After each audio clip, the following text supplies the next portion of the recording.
You should never, ever be ashamed to sell.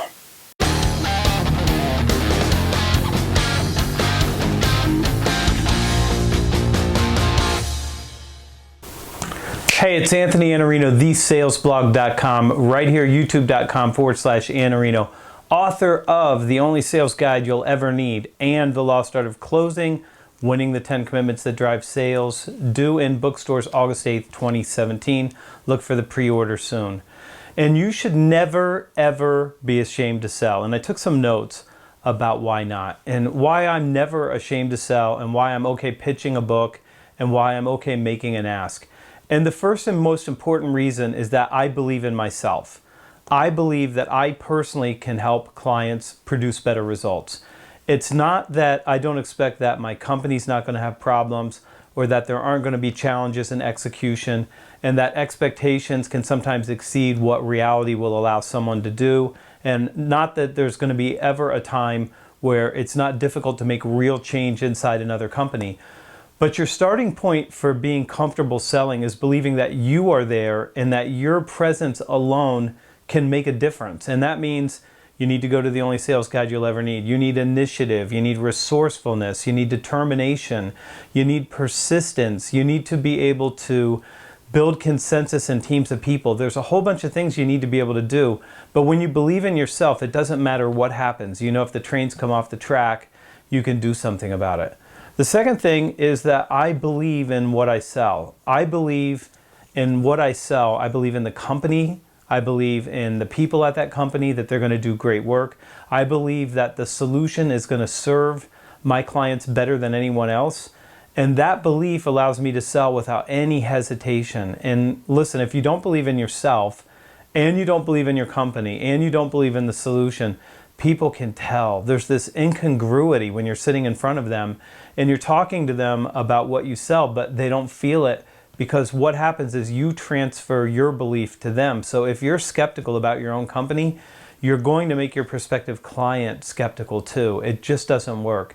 They can see it on you because you betray your feelings and your emotions by how you sell. It just works that way. The next thing I'll tell you about selling that makes it worthwhile is it's an endeavor where you get to go help other people and solve problems that they can't solve without you. And they can't solve the problems without you. And let me make this case here pretty quickly.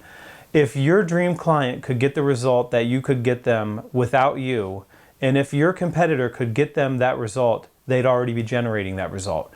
The fact that you show up and they don't know why they have so much dissonance, why they can't understand the world that they live in, why they're not getting the results, the fact that you show up and understand this and have the ability to give them an outcome that they can't get right now means that you're helping and you're serving other people with an outcome that they literally can't get without you. And I've said this a dozen times before. Selling is not something that you're doing to someone. It's something that you're doing for someone, and it's something that you're doing with someone in order to serve them. And of course you get to capture some of the value for doing that, but that's the price of being in business. Which gives us point 4.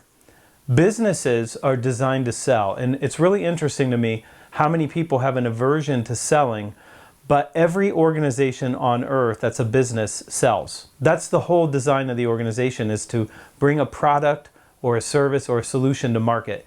Every single role in the organization is designed around the function of creating value for other people, and that means that the organization is built to sell. That's what they're designed to do. You might feel something about a company like Apple because Steve Jobs said something like, we want to put a dent in the universe. And what he meant was he wants to do meaningful, purposeful work that makes a difference. And then he intended to sell that. And nobody sold like Jobs. It's funny how much credit we give Jobs for being a presenter and being a marketer. And then when he steps on stage, there's thousands of people in a crowd waiting for him to pitch them. And so you hear this advice now, like, never pitch. You never want to pitch the client. It's terrible to pitch people. You waited in line. You would watch Steve Jobs pitch the next iPhone. You would watch it. Now you watch Tim Cook pitch. This is what businesses exist to do. It's the primary function is to exchange value with another individual or entity that needs their help. Why would you have any negative feelings about that when that's the way commerce has worked for thousands of years? It's what we do. And the last thing I'll tell you about selling and why you should never have any negative feelings about it, it's the great leveler. So listen, there are people who are going to be smarter than you. There are people that are going to have better educations. There are going to be people that were born with advantages that you don't have. Maybe they have greater resources. There's going to be people that work at other companies that have a different compensation structure, a different leadership team, different managers. But your ability to sell levels all of that. It totally levels the playing field.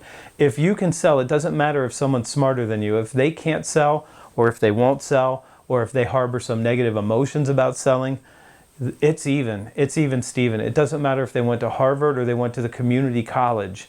Selling evens the playing field against anyone and everyone. Those are my 5 reasons, but you should never ever have any negative feelings about selling. You should get really good at it because it will change the shape of your business. If you're an entrepreneur, you should get really, really good at it and also learn how to lead others. Hit the subscribe button, join me here because this is every day.